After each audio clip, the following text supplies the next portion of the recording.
Education is freedom, and freedom is for every single one of us. I'm here for the kids. Our kids need us to advocate for them. Anyone who votes for this bill is a bully, a coward. It's unchristian-like, as they call themselves Christian, and it's unpatriotic. Let me make this clear. These bills do not represent Tennesseans. The bill does the very opposite. Yes. We are opposed to any legislation that targets vulnerable children. Tennessee Senate Bill 836, allowing public school districts the agency to charge tuition to students unable to provide required documentation, has sparked protests from Tennesseans of all backgrounds and professions. These are the voices of protesters. Dr. Katrina Green explains why this bill is harmful for her patients. They keep passing legislation that harms my patients. A lot of people don't realize that education is directly tied to your health. It is one of the social determinants of health, along with the environment in which you live, whether you're in poverty or not, things like that. And so when I learned this bill was being voted on in committee, I made sure to get up here early today and hold my signs and make it known that physicians feel strongly kids should be able to learn. Brittany Orpert Hilton, another protester, tells why this bill goes against her Christian values. This particular sign says, "What would Jesus do?" And I really like this one because a lot of our legislators proclaim themselves to be Christians. Some of them are even reverend or pastor or whatever as a part of their daily job. And then they come up here and they pass the least Christ-like legislation ever. I just want them to have to see this, that we recognize their hypocrisy, and I want other people to see. Even legislators who are against the bill came to speak their truth, including Knoxville Democratic Representative Gloria Johnson. This bill to prevent immigrant children from coming to our public schools is vile, it's evil, it's disgusting, it's one of the worst pieces of legislation I've ever seen up here. It's un-American, it's unpatriotic. Everything about this country is about welcoming people. For more than 40 years, this has been the law of our land, that all kids attend school. Additionally, former teacher Allison Beal explains why she's on the Hill and how others can get involved. I'm a former teacher. I taught students who were undocumented and understand their contribution and their value and their humanity, and I believe that this is just an evil bill. With a specific bill like this that is being heavily followed, those are really accessible ways to kind of get involved, because there often are rallies and protests and calls to action specifically to show up here at this time. I know it can be intimidating to come here when you've never been here before and you don't know what to do or how to get in or where to park or anything like that, but follow Turk, TIRRC, on social media, because Turk is kind of leading the charge as far as protesting this bill and keeping everybody updated. Turk Votes is more than just an Instagram page, though. They also organize protests and strive to keep the public informed. Turk Votes political director Partik Dash spoke at a press conference the organization held at the Capitol following the Senate committee meeting.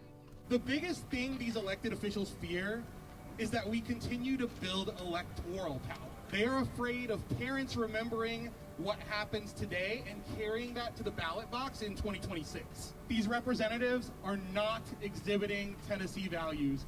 They are not fighting for families, and they are certainly not fighting for children. And we will not sit idly by while our freedoms are being stripped away from us and the next generation. This conference attracted diverse people, including a sizable group of priests and pastors from the Methodist churches around Nashville. Specifically, pastor of Kalia Nashville Church, Emily Haynes. And taking out our big political ideas on children, using them as pawns, I think is unconscionable and just immoral, generally. Children don't have a right, or they don't have a choice in what happens to them. Whether someone is born here or they're brought here after they're born, that's not their choice. And our job is to support them once they're here. And if we need to do something about immigration generally, there are lots of ways to do that our representatives are not addressing. Social work student Maddie Griffin says it's not just an ethical pull for religious leaders to fight against this bill, but also for students pursuing professions where they specifically work with immigrants, like social work. We feel like it is an ethical obligation to ensure that every child gets to go to public school. The school is such an essential resource for everyone, and to deny that to a group of children is unimaginably cruel. I don't know how to put it. This is not the first bill that creates additional laws and regulations surrounding immigrants. Normally, legislators introduce bills that represent the wants of their constituents. However, Orpert Hilton says her legislator has not been representing her county the way those living there want. There's been mass outreach against bills, and our legislators just vote against us.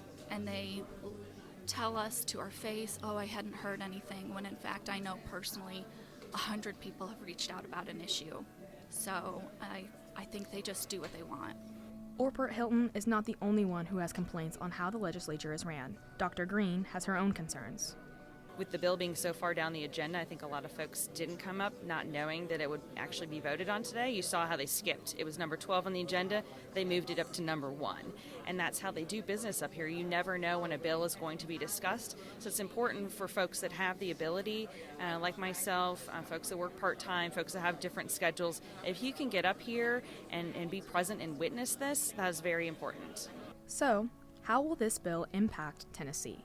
We had Tourism Week last week, and I had all these people coming into my office saying, if we don't have immigrants, our businesses don't stay open. Our hotels close. Our restaurants close. They're struggling in the Sevier County, Gatlinburg area to keep employees. And this is just hurting our state. Nashville Democratic Representative John Ray Clemens adds to Johnson's point. That'll have a personal impact on those children. It'll have an economic impact on local economies. It'll have a societal impact that reaches far beyond any capability of any community to be able to support these families who are left out in the cold, whose children aren't able to go to school, and who are being discriminated against unconstitutionally. It stretches across the entire spectrum, and and denying opportunity is just so bizarre. Regardless of the protests, Bill 836 passed in both the Tennessee House and Senate, only to be suspended because of concerns that public schools in Tennessee would not receive the $1.1 billion in federal funding due to the bill's direct contrast to the Supreme Court Plyler v. Doe 1982 decision. But the reality is that this bill, or something similar, might pass in next year's session. What can be done, or should be done, if that happens? I'm pretty sure the ACLU would be very happy to sue on the behalf of students that would be refused education if this bill actually passes and gets signed into law by the governor. My fear is that that is what the Republicans want, right? They actually said, Representative Lamberth, in one of the committees, that their goal is to get this all the way back up to the Supreme Court and overturn that precedent, that Plyler v. Doe, that gave all children, the right to education. They feel like there's a more sympathetic Supreme Court, and they might be able to get that turned over.